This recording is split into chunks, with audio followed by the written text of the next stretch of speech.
ایک ملک سے 2 جوڑے آئے مستورات کے خروج کے لیے، اسی وقت میں 2 جوڑے اور آ گئے، یہ 2 جوڑے تو کالے، 2 جوڑے گورے۔ جب ان کی تشکیل ہونے لگی 4 کی جماعت کی، تو انہوں نے یہ کہا کہ ہم ان کے ساتھ کیسے نکلیں گے، ان کے ساتھ کیسے نکلیں گے، اور ہمارے تو ملک میں ان کا علاقہ الگ ہے، ہمارا علاقہ الگ ہے، ان کے محلے الگ ہیں، ہمارے محلے الگ ہیں، ہمارا ان کے ساتھ گزر نہیں ہوگا۔ تو ساتھی کہنے لگے بھائی اصل تو دین سیکھنا ہے نا، تو اگر یہ آپس میں تشکیل نہیں چاہتے ایک ساتھ تو الگ الگ تشکیل کر دو ان کی، کیا حرج ہے، اصل دین سیکھنا ہے۔ میں مشورے میں حیران ہو گیا جب ایک صاحب نے رائے دی کہ بھائی دین سیکھنا ہے اصل تو، اگر ان کے ساتھ نکلنا نہیں چاہتے تو کوئی حرج نہیں، ان کی تشکیل الگ کر دو، ان کی الگ کر دو۔ میں نے کہا نہ بھائی نہ، دین سیکھنے کے تو بہت راستے ہیں، اس دعوت کے ذریعے سے تو امت کو اس طرح مجتمع کرنا ہے جس طرح یہ امت دور صحابہ میں مجتمع تھی۔ اگر یہ اپنے یہ دونوں کالے گورے ایک ساتھ نکلنا پسند نہیں کرتے تو یہ دونوں جوڑے اپنے اپنے ملک میں واپس چلے جائیں۔ میرے نزدیک یہ بہتر ہے کہ ان کا خروج ہی نہ ہو، اس سے بہتر ہے کہ یہ خروج میں نکلیں اور ساتھ نکلنا پسند نہ کریں، اس لیے کہ نقل و حرکت امت کو بنانے کے لیے ہے، یہ نقل و حرکت محض دین سیکھنے کے لیے نہیں ہے۔ میں نے کہا کہ یہ دونوں کے دونوں اپنے اپنے ملک میں واپس چلے جائیں، یہ بہتر ہے بنسبت اس کے کہ یہ آپس میں متفرق ہو کر دین سیکھیں۔ خیر بلایا ہم نے ان کو مشورے میں، نے کہا بھائی اس کام کا تو اصل مقصد امت بنانا تھا، اگر تم گورے کالوں کے ساتھ نکلنا پسند نہیں کرتے اور کالے گوروں کے ساتھ نکلنا پسند نہیں کرتے تو اس کا مطلب یہ ہے کہ پھر اس کام سے امت کو تقسیم کر دیا جاوے، برادریوں میں، رنگوں میں، زبانوں میں۔ وہ دونوں روئے اور دونوں آپس میں گلے ملے اور کہنے لگے کہ زندگی کا پہلا موقع ہے میرے لیے کہ میں کسی گورے آدمی سے ملاقات کر رہا ہوں، ورنہ ہم اپنے ملک میں عیب سمجھتے ہیں کہ کالے گورے ساتھ رہیں، اس لیے کہ اللہ رب العزت امت کے ایمان اور اعمال صالحہ پر بغیر کسی زبان اور رنگ کی تفریق کے جمع ہونے پر آپس میں دلی محبتیں پیدا فرماتے ہیں۔ ود جو ہے نا، ود کہتے ہیں بے غرض محبت کو، ود کہتے ہیں بے غرض محبت۔ جو لوگ ایمان اور اعمال صالحہ پر مختلف رنگ اور قبائل کی تقسیم کے بغیر جمع ہو جائیں گے، اللہ ان کے درمیان ود پیدا فرما دیں گے، ان کے درمیان اللہ ود کہتے ہیں بے غرض محبت کو۔ ان الذين آمنوا وعملوا الصالحات سيجعل لهم الرحمن ودا۔ لیکن دنیا میں جتنے بھی آپس میں تعلقات ہیں وہ سارے تعلقات اپنی غرض کے لیے ہیں، اور ود بے غرض محبت کو کہتے ہیں۔ وہ آپس میں مل کر روئے، میں آپس میں مل کر روئے، اور تو میں نے عرض کیا، میں نے کہا کہ جب تم اس راستے میں آپس میں جمع نہیں ہو سکتے تو معاملات میں، اخلاق میں، معاشرے میں، امت ہونے میں کیسے جمع ہو جاؤ گے؟ جو خروج میں جمع نہیں ہے، جو خروج میں جمع نہیں، وہ واپس جا کر کیسے جمع ہو جائیں گے؟ واپس جا کر کیسے جمع ہو جائیں گے؟ مجھے یہ بات اس پر یاد آئی کہ اسی کوئی گنجائش نہیں کہ تبلیغ میں جماعتی اس طرح بنا دی جائیں کہ بھائی جن کو جن سے مناسبت ہو ان کے ساتھ نکل جائیں، بلکہ اجنبی لوگوں کے ساتھ رہ کر اخلاق معلوم ہوتے ہیں۔ ایک صاحب نے حضرت عمر سے عرض کیا کہ جی فلاں آدمی کے اخلاق بڑے اچھے ہیں۔ حضرت عمر نے فوراً فرمایا هل سافرت معه، کیا تم نے اس کے ساتھ سفر کیا ہے؟ جی کیا معلوم اس کے اخلاق اچھے ہیں، جی کیا معلوم اس کے اخلاق اچھے ہیں؟ کیا تم نے اس کے ساتھ سفر کیا ہے؟ جی کیا معلوم کہ اس کے اخلاق اچھے ہیں؟ میں نے عرض کیا کہ یہاں رؤسائے مشرکین نے چاہا کہ ہمارے لیے الگ انتظام ہو، ہم ان کے ساتھ بیٹھنا پسند نہیں کرتے، تو آپ نے ان رؤسائے مشرکین کی چاہت پر ان کے لیے الگ انتظام کر دیا۔ ادھر تو ان سے آپ کی بات شروع ہوئی اور ادھر نابینا صحابی، ادھر ایک نابینا صحابی عبداللہ بن ام مکتوم، اندھے، انہیں کچھ پتہ نہیں کیا وقت ہے، کیا ہو رہا ہے مسجد میں، کون لوگ بیٹھے ہوئے ہیں۔ دروازے سے چیخے وہ، علمنی یا رسول اللہ مما علمک اللہ، مجھے بھی سکھلائیے اللہ نے جو آپ کو سکھلایا۔ آپ صلی اللہ علیہ وسلم کو ان کے آنے سے ناگواری ہوئی، ان کے آنے سے آپ کو ناگواری ہوئی۔ اللہ تعالی نے عبسہ نازل کی،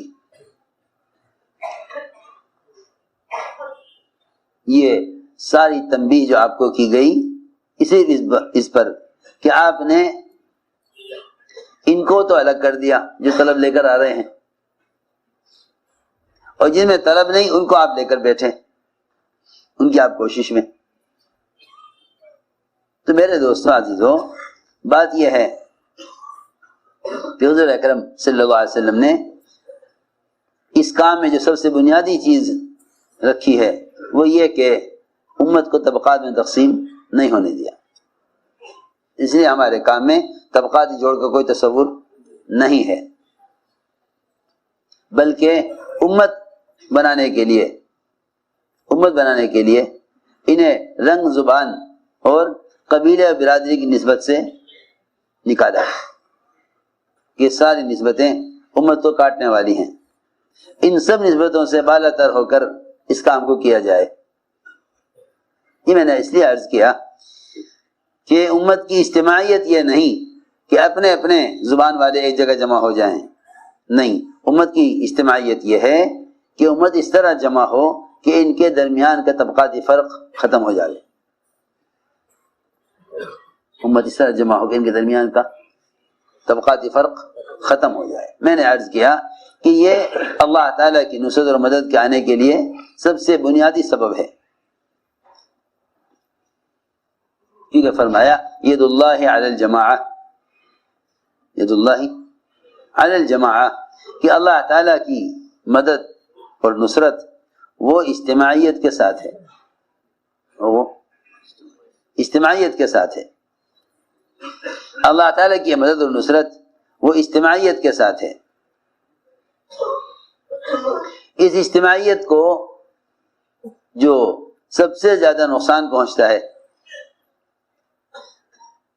اجتماعیت کو جو سب سے زیادہ نقصان پہنچتا ہے وہ نقصان حسد سے پہنچتا ہے۔ سب سے زیادہ تفرق پیدا کرنے والا مرض حسد ہے، اس لیے کہ اجتماعیت ہوتی ہے ایک دوسرے کا تعاون کرنے سے، اجتماعیت ہوتی ہے ایک دوسرے کا تعاون کرنے سے۔ خیر کے کاموں میں ایک دوسرے کا تعاون کرو، خیر کے کاموں میں ایک دوسرے کا تعاون کرو، اس سے اجتماعیت پیدا ہوگی۔ میں ایک بات عرض کرتا ہوں، دنیاوی کاموں میں ایک دوسرے کا تعاون کرنا لوگ اپنا اخلاقی فرض سمجھتے ہیں۔ شادی ہو رہی ہے پڑوس میں، آپ بھی جا کر کہیں گے کہ بھائی کوئی ضرورت ہو، کوئی کام ہو، مکان کی ضرورت ہو، سامان کی ضرورت ہو، برتن کی ضرورت ہو، ہمیں بتا دینا، پڑوسی کے یہاں شادی ہو رہی ہے۔ دنیاوی ضروریات میں ایک دوسرے کا تعاون کرنے کو اخلاقی تقاضا سمجھتے ہیں، تو پھر دین کے کام میں ایک دوسرے کا تعاون کتنا ضروری ہوگا جب لوگ دنیاوی کاموں میں ایک دوسرے کا تعاون کرنا ضروری سمجھتے ہیں۔ لیکن میں نے عرض کیا کہ اس تعاون میں سب سے بڑی رکاوٹ وہ حسد ہے، وہ حسد ہے۔ تو یہ حسد ہے جو تعاون میں رکاوٹ بنتا ہے کہ ہم ان کا ساتھ نہیں دیں گے. میں جو بتا رہا ہوں ضروری بات ہے کہ آپس کی اجتماعیت حسد سے بھی ٹوٹ جاتی ہے. ہم ان کا ساتھ نہیں دیں گے کیونکہ حسد کی وجہ سے حسد تعاون سے روک دیتا ہے. اجتماعیت تعاون سے ہوگی, اجتماعیت ایک دوسرے کے تعاون سے ہوگی, اور حسد تعاون سے روک دیتا ہے. حسد تعاون کرنے سے روک دیتا ہے, حسد تعاون کرنے سے روک دیتا ہے کہ ان کا ساتھ نہ دینا, کیونکہ حسد وہ دوسرے کے تعاون سے روک دیتا ہے. صحابہ کرام میں ایک بڑی صفت یہ تھی کہ جب وہ کسی خیر میں کسی کو آگے بڑھتا ہوا دیکھتے تھے تو اس سے حسد نہیں کرتے تھے, بلکہ اس کا اس لیے تعاون کرتے تھے تاکہ یہ خیر ہمارے اندر بھی آ جائے, یہ خیر ہمارے اندر بھی آ جائے. عجیب بات ہے, یہ خیر ہمارے اندر بھی آ جائے, اس لیے وہ آگے بڑھنے والوں کے ساتھ ہو جایا کرتے تھے. وہ یہ نہیں دیکھتے تھے کہ جو آگے بڑھ رہے ہیں یہ ہم سے چھوٹے ہیں یا ہم سے بعد والے ہیں یا ہمارے مقابلے میں نئے ہیں. یہ بات نہیں تھی, یہ بات نہیں تھی. سنو, بہت ضروری بات ہے. وہ آگے بڑھنے والوں کا تعاون اس لیے کرتے تھے کہ خبر نہیں اللہ تعالیٰ ان کی کس صفت اور کس عمل سے راضی ہو کر ان سے کام لے رہے ہیں, چلو ان کے ساتھ ہو جاؤ. میں جو بات عرض کی ہے سمجھانے کے لیے کہ اجتماعیت کو توڑنے والی چیز حسد ہے. صحابہ کرام میں ایک خاص صفت یہ تھی کہ وہ ہر آگے بڑھنے والے کو یہ سمجھتے تھے کہ بھئی یہ اللہ تعالیٰ کی طرف سے انتخاب ہے, تو چلو اگر ان کو کوئی کام دیا گیا ہے تو ان کے ساتھ ہو جاؤ, تو ان کے ساتھ ہو جاؤ تاکہ اللہ تعالیٰ ہم سے بھی کام لے لے. اللہ اکبر. ابو بکر عمر رضی اللہ عنہما, ابو بکر عمر رضی اللہ عنہما امت کے بہترین افراد ہیں. ایک کی تو صحبت قرآن سے ثابت, کوئی ابو بکر صدیق کی صحبت کے انکار کرے تو قرآن کے انکار کر رہا. جی ہاں, ان کی صحبت تو قرآن سے ثابت. کوئی اگر نعوذ باللہ کہہ دے کہ ابو بکر صحابی نہیں ہے تو وہ قرآن کی آیت کا منکر. دوسرا عمر, دونوں کا نیکیوں میں ایسا پڑ رہا بھاری. عائشہ رضی اللہ تعالی عنہا رات کو لیٹی لیٹی آسمان کے ستارے دیکھ رہی تھی, کہنے لگی کہ اتنی بڑی تعداد میں بھی کسی کی نیکیاں ہو سکتی ہوں گی, اتنی تعداد میں بھی کسی کی نیکیاں ہو سکتی ہوں گی.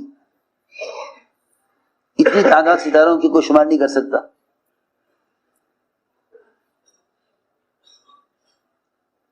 تو حضرت عائشہ رضی اللہ تعالی نے فرمایا, عرض کیا حضور اکرم صلی اللہ علیہ وسلم سے کہ آسمان کے ستاروں کے بقدر بھی کسی کی نیکیاں ہو سکتی ہیں. آپ نے فرمایا اے عائشہ, عمر کی نیکیاں اتنی ہیں جتنے یہ آسمان کے ستارے. عمر کی نیکیاں اتنی جتنی ہے آسمان کے ستارے. حضرت عائشہ جواب سن کر پریشان ہو گئی. اس کا مطلب یہ ہے کہ عمر کا درجہ ابو بکر سے بڑھ گیا, کہ عمر کا درجہ میرے ابا جی سے بڑھ گیا. اتنی تعداد نیکیوں کی. حضرت عائشہ رضی اللہ تعالیٰ پریشان تھی اس سوال جواب سے, تو سوال کیا کہ پھر میرے ابا جی کا کیا ہوا؟ آپ نے فرمایا اے عائشہ, جتنی نیکیاں عمر کی یہ ساری زندگی کی ہیں, اتنی نیکیاں تو ابو بکر کی ایک رات کی ہیں. اتنی نیکیاں ابو بکر کی ایک رات کی. اتنے نیکیاں ابو بکر کی ایک رات کی ہیں. اور یہ فرمایا عمر رضی اللہ عنہ کہ اگر عمر اور عمر کی اولاد زندگی بھر نیکیاں کر لے تو ابو بکر کی ایک رات کا مقابلہ نہیں کر سکتی. ہے سے